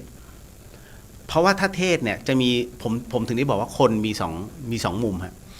มีคนชื่นชมกับมีคนจะโจมตีถ้าหลวงพี่พลาดปุ๊บเนี่ยจะมีคนคอยซ้ำพระอาจารย์ภัสกรดูที่พระเนี่ยไปเทศเรื่องความตายเรื่องนรกสวรรค์นี่นู่นนั่นท่านเคยไปแล้วเหรอแต่หลวงพี่เนี่ยใช้วิธีการค้นคว้าจากไตรภูมิพระล่วงนะฮะหนังสือไตรภูมินะฮะในส่วนของพระไตรปิฎกในส่วนของพุทธโคตทั้งหลายนะฮะท่านก็เอามาปรับทั้งหมดแล้วเขียนออกมาเป็น30ภพภูมิแล้วก็เทียบจากของครูบาอาจารย์หลายๆคนด้วยเพราะฉะนั้นในเรื่องของแล้วที่ได้เปรียบคือพ่อท่าน ก็คือศาสตราจารย์กิตติคุณดร.ระวีภาวิไลเนี่ยท่านเป็นปราชญ์ทางนี้อยู่แล้ว ท่านก็จะได้เปรียบอะไรที่ท่านเขียนและพลาดเนี่ยท่านถามพ่อนะฮะที่เป็น31ภพภูมิเนี่ยเดี๋ยวก่อนตาราง31ภพภูมิที่คุณผู้ฟังแล้วก็หลายๆท่านได้ไปเนี่ยผมต้องบอกว่าท่านปลุกเสกแล้วนะฮะปลุกเสกเป็นที่เรียบร้อยเปรียบเสมือนเป็นเกราะป้องกันนะฮะไม่ว่าจะเป็นในเรื่องของภัยอันตรายรวมถึงคุณไสยไพรเวรดังนั้นเนี่ยหลายคนไม่ทราบคิดว่าท่านแจกไปเล่นๆไม่ใช่หลวงพี่บอกว่า31ภพภูมินั้นท่านบรรจงทำเห็นไหมสวยมากสวยที่สุดในประเทศไทย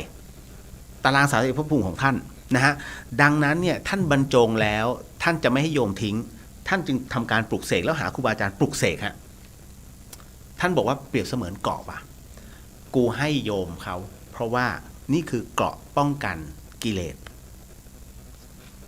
สุดยอดมากหลวงพี่คือบอกแล้วหลวงพี่เวลาท่านทำเนี่ยท่านคิดหลายชั้นเราตามไม่ทันนะจริงๆผมเองบางทีก็ออกไอเดียให้ท่านแต่ในขณะเดียวกันเนี่ยถามว่าจะทันท่านไหมไม่ทันยังไงก็ไม่ทันนะฮะถูกต้องฮะท่านจะไม่พูดเรื่องเหล่านั้นยกเว้นถ้าต้องไปเทศเนี่ยตอนที่ผมตายใหม่ๆแล้วฟื้นขึ้นมาผมจะไม่กล้าออกไปไหนเลยเพราะว่าผมจะเห็นในสิ่งที่แบบน่ากลัวว่ะเฮ้ยแม่งเป็นอย่างนี้วะเนี่ยออกไปก็เจอแล้วนะฮะเอาง่ายๆบ้านฝายหินเนี่ยมีคนตายใหม่ๆเนี่ยผมก็คือเราก็ปวดฉี่เนาะแล้วตอนนั้นอยู่ใต้ห้องใต้ดินเนี่ยแล้วส้วมเนี่ยมันก็อยู่อีกฝั่งหนึ่งเราต้องเดินไปเข้าส้วมไงแค่เดินข้ามไปนิดเดียวเนี่ยอุ้ยตายแล้วไม่ใช่เหรอ รีบกลับเข้าห้องอย่างนั้นน่ะ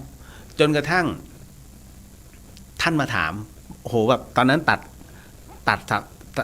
31ภพภูมินี่แหละแต่ว่ายังไม่ได้เรนเดอร์นะฮะเพราะตัดเป็นซีดีไงท่านจะกะว่าจะเอาไปปั๊มแล้วก็แจกพอเสร็จปุ๊บหลวงพี่ยังไม่ได้เรนเดอร์เลยปลุกแล้วแต่เช้ากูมาถามข้อมูล ถามอะไรแล้วกูอยากรู้ตอนมึงตายเป็นไงจะเป็นไงแล้วก็ตายก็คือตายอ่ะก็อยู่ๆมันก็เจ็บนิดๆแล้วก็หายใจติดแล้วก็เอ้ามาอยู่อย่างนี้ได้ไงแค่นั้นเลยนั่นนะแต่ก็ได้ยินนะเวลาหมอเขาสั่งนู่นสั่งนี้ก็ยังได้ยินแต่ก็เห็นด้วยตัวเองก็อยู่ตรงนี้แต่ก็ได้ยินหมอบอกวันนี้มึงได้ยินทั้งอยู่ข้างนอกล่างในล่างก็ได้ยินเหรอใช่นั่นแหละแต่ว่าที่มาหนักก็คือตอนที่หมอจะปั๊มแต่ปั๊มกันไม่ได้แล้วเราก็ยืนข้างบุรุษพยาบาลนะเบียดมันเงี้ยมันก็ยังไม่รู้เรื่อง เพราะไอเราก็อยากเข้าล่างเหลือเกินแล้วอยู่ๆเฮ้ยเอ้ากลับมาอยู่ในลักษณะนอนหลับแต่ว่าเราเห็นไงอีกกายหนึ่งมันเห็นมันมองซ้ายมองขวาแต่ว่าล่างอ่ะเราหลับตาอยู่แล้วสักพักจึงได้ยินเสียงในความมืดได้เข้าไม่ได้ครับญาติห้ามเข้าครับแต่จำได้ว่าเนี่ยเสียงฝีเท้าหลวงพี่ปับนะฮะแล้วท่านก็มาจับปุ๊บเราก็ลืมตามึงเงียบๆเลย ท่านบอกมึงเงียบๆเลยแล้วหน้าท่านนิ่งมากผมก็จะขำไม่ออกคือแม้จะเป็นพระพี่ก็ตามผมเป็นน้องชายท่านก็ตามคุณเชื่อไหมไอ้แบบมาสัมผัสกันเนี่ยแล้วแบบโรแมนติกแบบนี้ระหว่างพระกับโยมเนี่ยผมไม่เคยเจอแล้วมันเขินแต่ท่านเนี่ยท่านไม่ได้คิดนะแต่ผมว่าดันทะลึ่งไปคิดกับท่านแบบนั้นสาธุหลวงพี่โหสิ ท่านก็จับแล้วท่านก็แผ่เมตตา5 นาทีก็ฟื้นขึ้นมาเสร็จปุ๊บท่านก็เลยรับเป็นเจ้าของไข้นะฮะว่าหมออยากทำอะไรทำมันไปเลยหลวงพี่รับผิดชอบเองดีอะหลวงพี่ ผมกลัวผ่าตัดว่าดีอะหลวงพี่ นั่นนะฮะก็ท้ายที่สุดแล้วผมมีประกันชีวิตอยู่ไงนั่นแหละท่านก็เลยไม่ต้องรับผิดชอบเลยมา แค่เซ็นอย่างเดียวมึงอยากทำแล้วก็ทำไปหมอ นะ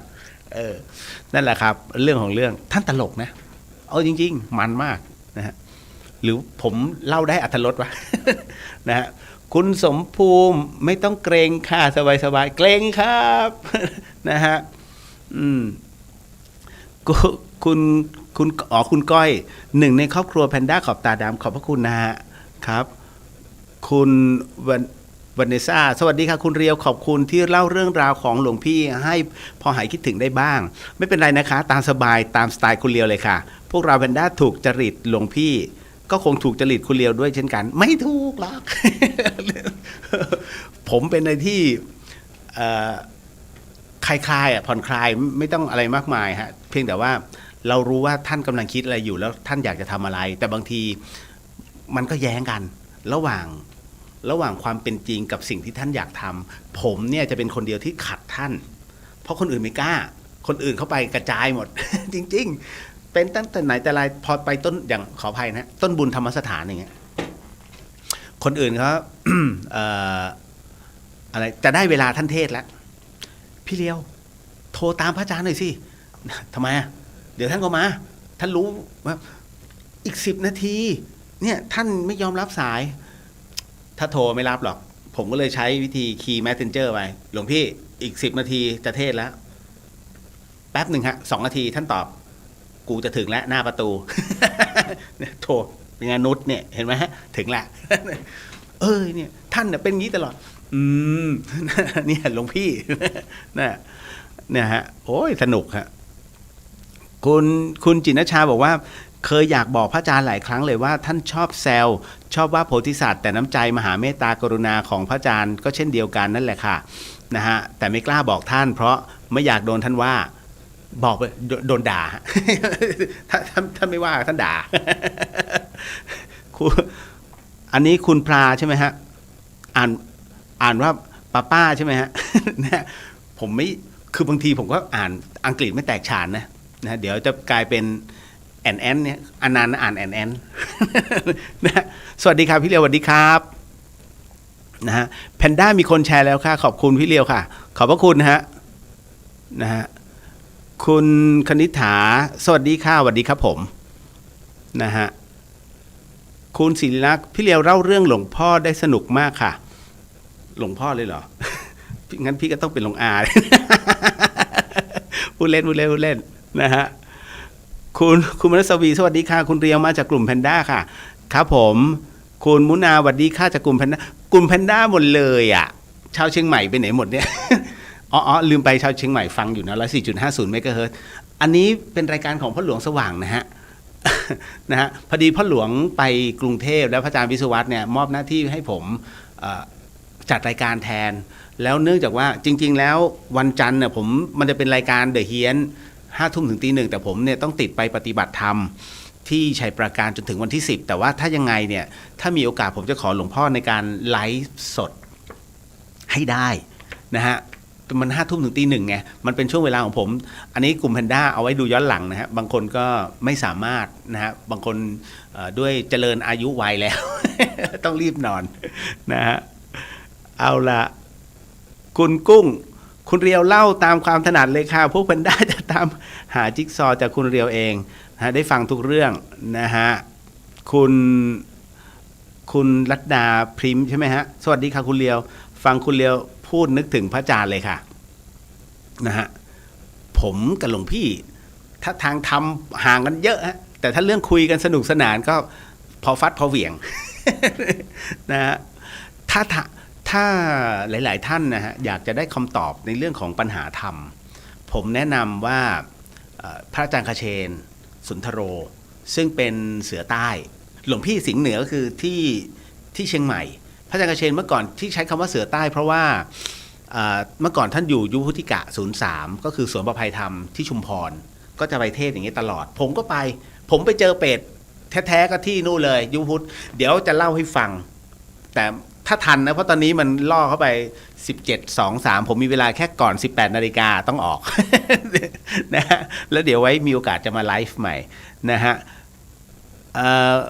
คุณปัญญาวิมุตติเคยเจอคุณเรียวที่โรงแรมอาจารย์ติ๋วค่ะไปแจกทานวันจันทร์กับอาจารย์ติ๋วอ๋อใช่ครับนั่นแหละฮะนะฮะคุณระดาพิมพ์เพิ่งรู้จักอาจารย์ภัสกรเพราะว่าฟังเทศไลฟ์สดช่วงโควิดแพนด้าขอบตาดำปีที่แล้วนะฮะยังดีนะฮะหลายๆท่านที่ยังได้ทันหลวงพี่นะฮะถือว่าผมถึงได้บอกว่าภูมิใจเถอะครับว่าทุกท่านเนี่ยเปรียบเสมือนศิษย์ที่ใกล้ชิดท่านเป็นคนสุดท้ายเพราะต่อแต่นี้ไปเนี่ยไม่มีแล้วฮะความเป็นหลวงพี่ภัสกรชื่อท่านยังคงอยู่ผลงานท่านยังคงอยู่นะครับก็อยากให้ดำเนินการตามนั้นเนาะอันนี้นะคุณมิ้นแล้วก็คุณ นัทสิทธิ์สวัสดีครับพี่เลียวรบกวนพี่เลียวช่วยเล่าเหตุการณ์ช่วงที่พี่เคยเสียชีวิตมาแล้วว่าเป็นอย่างไรบ้างครับขอบคุณครับเยอะมากเอาเดี๋ยวขอติดไว้ก่อนได้ไหมฮะเรื่องตรงนี้เพราะว่าเรื่องผมเสียชีวิตเนี่ยเดี๋ยวเอาไว้เล่าเมื่อมีโอกาสเดี๋ยวขอเล่าเรื่องของหลวงพี่ก่อนเพราะว่าคุณอุปการท่านเยอะมากนะฮะอันนี้มิ้นบอกว่าพี่เลียวเคยเล่าให้ฟังในไลฟ์นี้คะใช่ครับใช่ครับผมเล่าอยู่ตลอดนะเรื่องของความตายคุณลัศพรสวัสดีค่ะอันนี้คุณสุขโดยสังเกตระลึกถึงพระอาจารย์ภัสกรตลอดเวลาคุณจินุชาเวลากรวดน้ำถึงพระอาจารย์ทีไรนั้นจะเหมือนมีลมแรงๆพัดมาไม่แน่ใจคิดไปเองหรือเปล่าทุกคืนยังเปิดเสียงท่านตอนกรวดน้ำยะถาสัพพีอยู่ค่ะไม่แน่ใจว่ายังสมควรทำอยู่ไหมคะใจหนึ่งก็กลัวท่านถูกเรียกให้ถอดถอนแต่ใจก็คิดอะไรฮะก็คิดว่าพลังท่านหนักแน่นแล้วก็นี่แหละคือมรดกของท่านที่ท่านน่าจะตั้งใจทำไว้ให้เป็นประโยชน์ผมจะบอกว่าเรื่องของการกรวดน้ำนั้นไม่มีปัญหาครับนะยะถาให้ผีสัพพีให้คนนะครับอะไรผมถึงได้บอกแบบนั้นยะถาวาริวะปุราปริปุเรนติสาครังเอวเมวะอิโตตินันเปตานาอุปการปฏิอิติจังปฏิตังตุมหังคิปเมวะสมิชตุสเปปุเรนตุสังกปาจันโทปราโซยะธามณิโชติระโซยะธาอันนี้ของผีนะฮะยะถาเนี่ยผีกวดน้ำต้องหยุดแล้วแต่พอสัพพีเนี่ยให้คนสัพพีติโยวิวัชชันตุสัพพโรโกวินัสตุมานะฮะอันนี้คือของคนดังนั้นอันนี้คือขอพรให้กับเราครอบครัวบุคคลอันเป็นที่รักครูบาอาจารย์ทวยเทพเทวดานะฮะเพราะฉะนั้นขอตรงนี้ได้เทวดานั้นจัดอยู่ในส่วนของสัพพีก็ได้หรือยะถาก็ได้แต่ยะถานั้นก็จะให้สัพพวิญญาณรวมถึงญาติสนิทมิตรสหายที่ล่วงลับไปแล้วนะเขาถึงบอกยะถาให้ผีสัพพีให้คนและเทวดานะฮะเอาละฮะอันนี้คุณหมอประภาวรินทร์สวัสดีค่ะคุณเรียวศิษย์พระอาจารย์ภัสกรกลุ่มแพนด้าค่ะสวัสดีครับโมทนาสาธุฮะ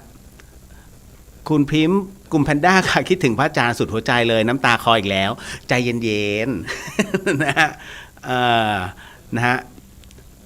อันนี้คุณการสิตาสวัสดีค่ะสวัสดีครับนะฮะคุณกัตทินันนะฮะสวัสดีค่ะคุณเรียวกลุ่มแพนด้าค่ะคุณจันสรุปวีรกรรมเพียบถูกลูกศิษย์เอามานินทาเพียบอีเป็นวีรกรรมที่ท่านทำคุณูปการไว้อย่างดีผมเล่าเลยแล้วกันเดี๋ยวเวลาจะไม่มีคุณผู้ฟังครับที่เชียงใหม่เนี่ยถ้าใครขึ้นมาที่เชียงใหม่นะฮะคุณจะเห็นวัดพระธาตุดอยสุเทพเป็นเอกลักษณ์ของเมืองเชียงใหม่ชาวเชียงใหม่อาจจะทราบนะฮะพ่ออุ้ยแม่อุ้ยแล้วก็แต่บางท่านอาจจะเพิ่งเปิดมาฟังในคลื่น 104.5 แล้วก็กลุ่มแพนด้าบางท่านไม่ได้อยู่เชียงใหม่อาจจะยังไม่รู้เอกลักษณ์ของเมืองเชียงใหม่ก็คือดอยสุเทพนะฮะดอยสุเทพเป็นสีขึ้นก่อนเลยนี่คือคำขวัญของเชียงใหม่นะฮะดอยสุเทพเป็นสีเนี่ยหมายถึงว่า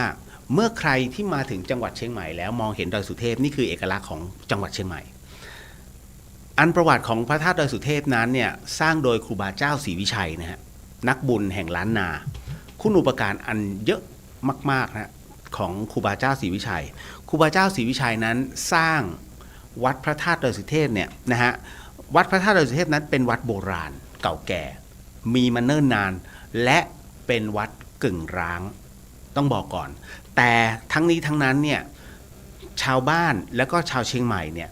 มักจะเดินทางขึ้นไปสักการะพระธาตุข้างบนนะฮะอันเนื่องมาจากว่า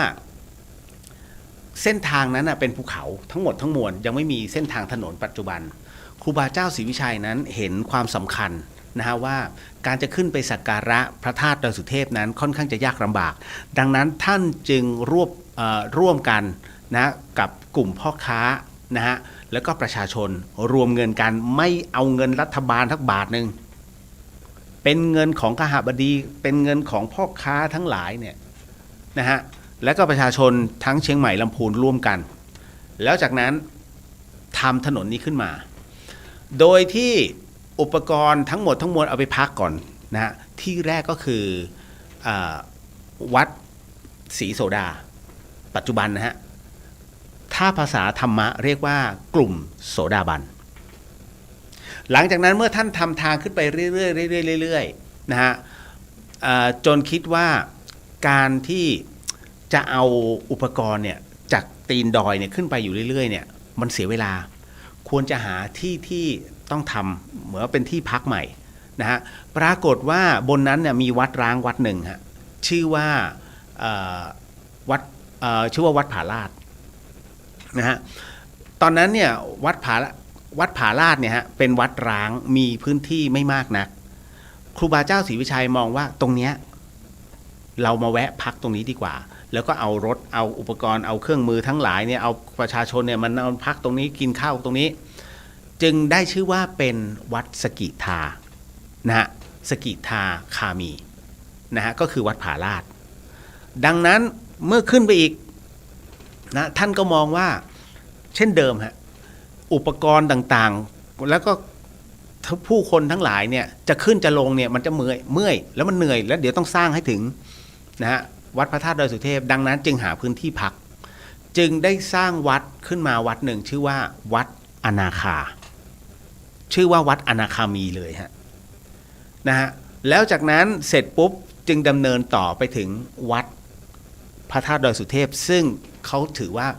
ใครที่เดินทางด้วยเท้าขึ้นไปเนี่ยนะฮะคือความเพียรพยายามเนี่ยสูงมากนี่คือการไปไหว้ถึงพระอรหันต์ความเป็นอรหันต์เกิดขึ้นที่วัดพระธาตุดอยสุเทพนี่คือกุศโลบายทางธรรมที่ครูบาเจ้าศรีวิชัยนั้นสร้างเอาไว้ด้วยวันเวลาที่มันผ่านไปฮะนะฮะผ่านไปสุดท้ายแล้ววัดที่หายไปนะฮะถูกพังทลายและถูกลืมไปเลยฮะวัดศรีโสดายังคงมีพระอยู่วัดผาลาดนั้นนะฮะตอนนี้ถูกบูรณะโดยพระอาจารย์สง่านะท่านก็เป็นเพื่อนกับท่านวอนี่แหละนะฮะสวยงามมากวัดที่หายไปคือวัดอนาคามีฮะอนาคามีหายไปมีแต่สำนักอะไรล่ะสำนักป้องกันไฟป่าของกรมป่าไม้ถ้าจำไม่ผิดของกรมป่าไม้นะฮะอยู่ตรงนั้นเป็นหน่วยเสือไฟเฮ้ยแล้วมันหายไปไหนก็ปรากฏว่านำโดยคือจริงๆแล้วเนี่ยเรื่องของวัดอนาคามีเนี่ยมันเป็นที่โจษจันแล้วน่าค้นหา นะจนกระทั่งมีกลุ่มของอาจารย์คณะถาปัตย์มชเนี่ยกับนักศึกษามชบางส่วนก็ขึ้นไปหาพื้นที่มันจะมีอันนึงก็คือแนวกันไฟอย่างที่ผมบอกกับอีกอันนึงก็คือตรงหอดูดาวสิรินธรเขาเรียกว่าม่อนเขาเรียกว่ากู่ฤาษีนะฮะเขาก็ไปสำรวจดูนะฮะแต่ก็ยังไม่เป็นที่ยืนยันเพราะยังหาหลักฐานไม่เจอผมก็ขึ้นไปกับน้องๆในส่วนของกลุ่มของเด็กถาปัตย์ผมเนี่ยเป็นคนมือบอลแต่เป็นคนที่ชอบในเรื่องของโบราณอยู่แล้วพอไปถึงฐานสักอย่างหนึ่งเขาบอกเนี่ยมันน่าจะเป็นอิฐเก่านะผมใช้แฉลงทิ่มเลยพัว เป็นอิฐจริงๆฮะพอเป็นอิฐปุ๊บยกมือขอเข้ามาทันทีไม่ได้นะมันเป็นโบราณสถานที่ครูบาเจ้า ท่านอยากจะคือท่านทำเอาไว้อะแล้วเราไปทำลายมันไม่ทำลายหรอกคือผมอยากรู้มันเป็นเนินดินหรือมันเป็นอะไรแต่พองัดออกมาเนี่ยมันเป็นทั้งเนินดินแต่มันมีเศษมันไม่ใช่แบบไม่ใช่แบบอิฐทั้งก็ไม่ใช่นะมันบินนิดนึงก็คือเป็นให้เห็นเศษอิฐเป็นฐานนี่หว่า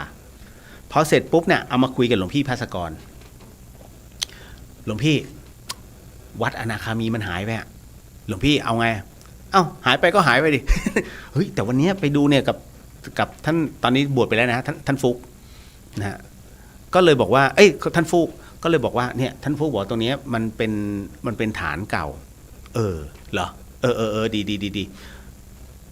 ไม่ถึง2 วันฮะปรากฏว่ามีโยมกลุ่มหนึ่งนำโดยคุณวรชาติครูฮิรันรัตน์มาถึง